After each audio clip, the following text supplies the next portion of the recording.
নাম তার বাংলাদেশ। কি নাম? বাংলাদেশ। ওই বাংলাদেশের একজন ব্যক্তি ছিল, আপনারা কম বেশি তারে চেনেন, যাকে ও দেশের মানুষেরা কেন পৃথিবীর বিভিন্ন দেশের মানুষ যারে কোরআনের পাখি বলে বলে ডাকত। কিসের পাখি? কোরআনের পাখি বলে বলে ডাকত। যার বক্তৃতার ভিতরে ছিল শুধু কোরআন আর কোরআন। এই লোকটা মক্কা শরীফে হজ করতে যাওয়ার কারণে সৌদি সরকার তাকে কাবা শরীফের ভিতরে ঢোকার সুযোগ দিয়েছিলেন। সৌদি কাবা শরীফের প্রধান ইমাম যিনি, নাম তার আব্দুর রহমান সুদাইস। সুদানে তার বাড়ি। কোথায়? সুদানে তার বাড়ি। এই লোকটির নাম আব্দুর রহমান সুদাইস, হাফেজ, কারি, মাওলানা, মুফতি। এবং মক্কা শরীফের আরাফাতের মাঠের পাশে একটা বিশ্ববিদ্যালয় তৈরি করেছে সৌদি সরকার, যেটা পূর্বে ছিল না। মদিনায় বিশ্ববিদ্যালয় আছে, অনেক দিন পূর্বে হয়েছে, আছে, কিন্তু মক্কা শরীফে ছিল না। ওই আরাফাতের মাঠের কাছে একটা বিশ্ববিদ্যালয় সৌদি সরকার বানিয়েছেন। আমার ভাইরা, যার নাম দেয়া হয়েছে উম্মুল কোরা। কি নাম? উম্মুল কোরা।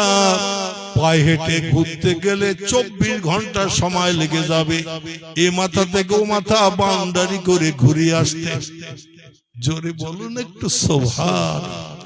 এই বিশ্ববিদ্যালয়ের প্রধান প্রফেসরও তিনি, যার নাম হযরত আল্লামা আব্দুর রহমান সুদাইস, কাবা শরীফের প্রধান ইমাম।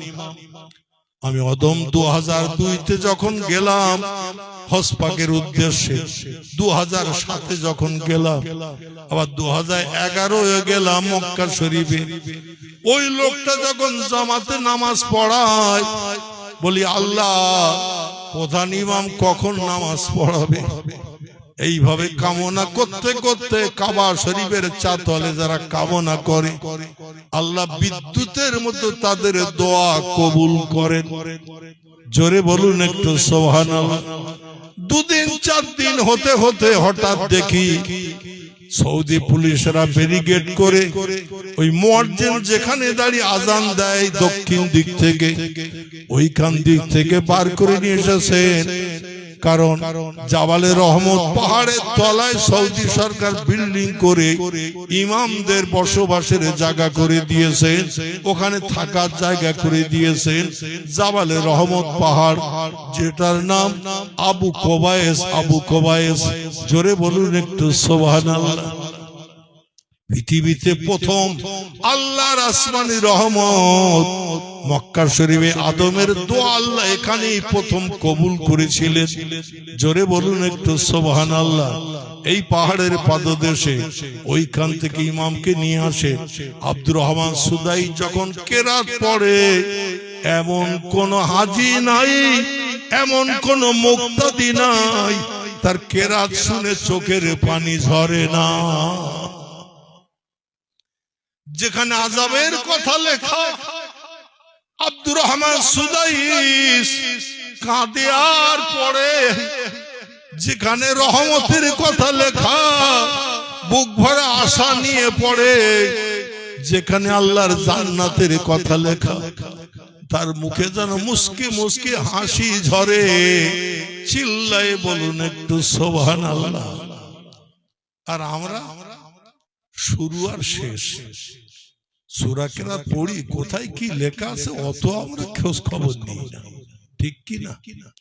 এই লোকটা পর্যন্ত, যিনি প্রধান ইমাম আব্দুর রহমান সুদাইস, ওই বাংলাদেশের কোরআনের পাখি যখন কাবা শরীফের ভিতরে নামাজ পড়ার সুযোগ পেল, তাকে পাজা করে জড়িয়ে ধরে বুকে বুকে কোলাকুলি করলেন এবং তার কপালে বুকেও পর্যন্ত চুমা খেয়েছিলেন। আমার ভাইরা, আল্লাহ পাক রব্বুল আলামিন বর্তমানে তাকে ওই বরিশালের পিরোজপুর নামক একটি জায়গা, কি নাম বললাম, জেলাটির নাম হলো বরিশাল। আমি অধম সেখানে গিয়েছি, কম বেশি 50টির মতো জেলা লধমকে ঘুরিয়েছে।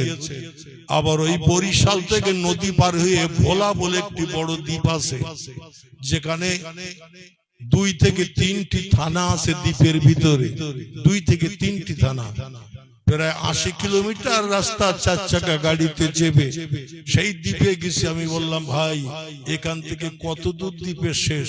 বলে যতটা এসেছেন তার থেকে আরো বেশি পথ এখন আছে। বড় দ্বীপ, চতুর্দিকে বিশাল এরিয়ার নদী, এ মাথা থেকে ও মাথা দেখতে পাওয়া যায় না, একেবারে তুত বর্ণের পানি। আর যখন স্পিড বোট চলছে, স্পিড বোটে করে পার হতে হয়, প্রায় 40 থেকে 45 মিনিট সময় লাগে স্পিড বোটে এ কিনারা থেকে ও কিনারায় যেতে। স্পিড বোট যখন পানির ঢেউ দিয়ে চলছে, ইলিশ মাছগুলো সব লাফিয়ে লাফিয়ে উঠছে। আমি বলি, আল্লাহ, একটা কি স্পিড বোটে পড়বে না? কিন্তু সাইডে শুধু লাফিয়ে লাফিয়ে সাইডে সাইডে যাচ্ছে।